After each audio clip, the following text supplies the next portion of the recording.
Hey guys, thanks for checking out the channel. Tobin here with you. If you guys could subscribe, hit that button there. That would mean a lot to me. Also, Tobin and Leroy now streaming live every single weekday, 10 a.m. to 2 p.m. on the WQAM channel. I will put the link here. If you guys could go subscribe, that would mean a lot to me. And I always appreciate your guys' support. So, I gotta say, man, we don't always gotta jump on people for everything. And just like kind of read the room a little bit better. So I don't know if you guys saw this over the weekend, but Fins Nation or Dolphin Nation, sorry, Dolphin_Nation. They're one of the nation's aggregate sites. They take a lot of the fodder and put it out into the Twitter ether, which, you know, look, I appreciate sites like this. Sometimes they get you a lot of clicks and it's nice. As a content creator, but it's also like it sends your stuff sometimes into the ether of sports hell, because just everybody gets it bite-sized and it happens. Like if I ever get anything picked up by NBA Central, that's an immediate mute ski for me, because it's like the kind of takes you're getting thrown at you all the time, especially when you meant something to be positive but they don't care. It can be rough. But anyway, so Dolphin Nation put out this post, and it said, Colin Cowherd says the Dolphins should trade for Aaron Rodgers. And the quote was, the Jets don't have a QB. New England has one, but he's limited. And it looks like Josh Allen and the Bills are regressing. So I guess that was his take of trading for Aaron Rodgers. And Fins Nation put a picture of Aaron Rodgers, and he's wearing number 8 in this, as you can see here. Okay? Everybody get a good look. And you'll notice number 8 on the Dolphins, the snowman, he posted with an eyebrow raise. He says, not in that number. And some people took this as like, you're shading your quarterback. I was like, that's a little bit like, that's how actually some of you took it. Like that he's throwing some shade at Tua Tagovailoa. Like, they really are like a lot of idiots out there on social media, because it's like, hey man, it's you really know that he just means like, hey, the guy's wearing my number. Obviously, I don't think very fondly of you photoshopping him in another in a number 8. So I do feel like most Dolphin fans caught on to that. But there's certainly ones who were like, well, this could certainly be twisted in a lot of ways. And I'm like, it could be. I'm pretty sure that he's just backing his guy. And the other thing that's strange about it is, Jevon Holland and Tua, like, I don't know how personally close they are. But team-wise, they've always put up a pretty good front. Like, those guys would talk after practices a lot. They would like meet after camps and meet after practices. One's kind of QB of the defense, one's QB of the offense. Both young dudes, and are meeting of the minds to kind of put their team in a better direction. And Tua, Jevon is always looked upon as the guy who is wise beyond his years, most mature 23, 24-year-old that everybody looks at, and they're like, I can't believe he carries himself like a 10-year vet. And then Tua, that guy was voted not only a captain, but was voted like the team, whatever the hell that leadership award is that they give, and is the pretty clear-cut leader of the team. So I was like, man, does everybody really think this guy is this is a thing? Like that's what we're going to do. Like, everything is a thing. We go out there, and we got to go out there and just say, oh, does that mean, even him entertaining that, does that mean he's taking a shot at his quarterback? So, like, even one guy was like, can you reassure that everyone that you want to stick with Tua so everybody doesn't freak out? Like, you are taking that as him supporting the Aaron Rodgers trade? I found that he was offended that somebody else was even artistically putting his jersey. That's how I took it. But call me crazy. I don't know, man. By the way, interesting that we got some other news, former Finns that were in the stratosphere. Brian Flores got the defensive coordinator gig with the Minnesota Vikings. He apparently was in the running for the Arizona Cardinals job, but that he was getting, I think, another interview this week, but apparently pulled his name out and took this gig with the Vikings, who certainly need to shore some things up. And we know that Brian Flores is a great defensive mind. So, he's moving his way back right up the coaching ranks. I found the Sean Payton thing fascinating. I don't even know if he ever did end up interviewing with him, but the idea that they wanted to interview with Sean Payton while he was when he had the team named in a lawsuit. And you think about the idea that Sean Payton essentially cost Brian Flores his job with the Dolphins. Like the idea that Vic Fangio and Tom Brady were going to swoop in on their chariot and take Brian Flores' stuff.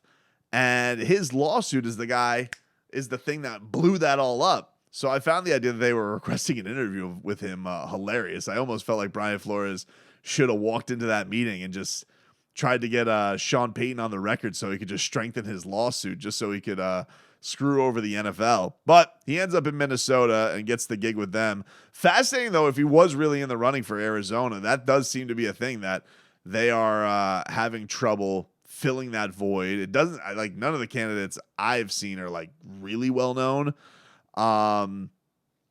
Which doesn't mean they can't be good. I mean, Mike McDaniel wasn't that well done when he took the Dolphins job. I'm just saying that Flores was definitely the most credential guy that I saw in that running. But, if he had like issues with Tua and commitment, allegedly, when he was the head coach, I mean, imagine a dude who loves playing Fortnite all the time or whatever the hell the funny gaming. Look, I just got my son a Nintendo Switch. Right now, we're just on Mario and Pokemon. So I don't know what the go-to game is for everybody, but could you imagine like, hey, Kyler, we up on this? And he's like, I was up all night playing, Pokemon. Brian Flores, I could just see steam like coming from his eyes. Although I like watching Kyler Murray play football. I mean, the guy is absolutely electric, and when he's right is super fun to watch. I just couldn't imagine a head coach quarterbacking tandem that feels like it would go sideways immediately. That just feels like one that would just go in a bad way in the quickest sense. So I don't know, but it was interesting to see that Flo has his new coordinating gig. So after a year of, doing his thing with the Steelers, he's right back to one of the top coordinating positions in the league. And now we'll see. Is he back to being a head coach after a year? If he has success in Minnesota, it'd be a fascinating thing to see where that all lies after this. But I actually think that, it's not a terrible move by him, because Minnesota was a good team this year. You figure you shore up things there. They're still a good team this year, especially I guess you have the Lions kind of being on the up and up. Chicago's got a long way to go. Who knows what happens with the Packers? So if you do shore things up for Minnesota, then you might not get the last available job in the head coaching sphere with a quarterback who nobody's sure you can trust or not. Then you might, be back in the spot where it's like, oh yeah, by the way, I had a winning season my last couple of years, and now you might end up in a steadier gig. That doesn't seem like you're taking like just the bottom of the barrel. So might be a smart move by Flores to stay away from that Cardinals job, quite honestly. And then the last thing I wanted to touch on, I thought this was interesting. So Channing Tindall, who was rookie linebacker, Dolphins, who was their highest pick this year, I believe, because of all of the draft capital that they spent on trades. But he told reporters this week just had some trouble picking up the playbook this year. He said, NFL playbook is different from a college playbook. It took me a while to grasp it. I feel like I'm in a good spot now. Even to this day, there's stuff that's still confusing to me. Around midseason is when I started picking it up. And, Tindall, very fast, a lot of physical traits that, people thought would translate over from that sick ass Georgia defense. Be interesting to see, if year two, it will be a new playbook. I'd assume that he has to learn with Vic Fangio, but if he makes some kind of impact, a lot of people look at that linebacking core and think, man, there could be some upgrades there. But this guy, you're hopeful that you can get something from. I'm always a little bit wary, though, like for guys who really don't feel like they give you anything in their rookie year. It's not impossible that they turn it around, but you think about, like, the Dolphins got what a year they had from Kader Kahu. He was an undrafted rookie, and you could feel like you could trust him immediately. And the guys who just give you nothing, I'm not saying like they go through their bumps and bruises. Like Jalen Phillips went through bumps and bruises as a rookie and then showed some good things, and he's a first-round talent.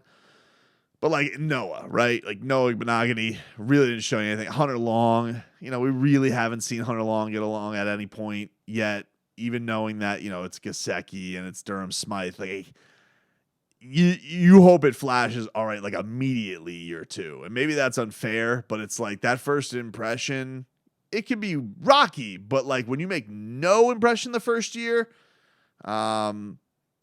it's always a wonder, like, hey, can he make that jump immediately? And not even to just being like, just like any kind of, consistent help that could be out there for him.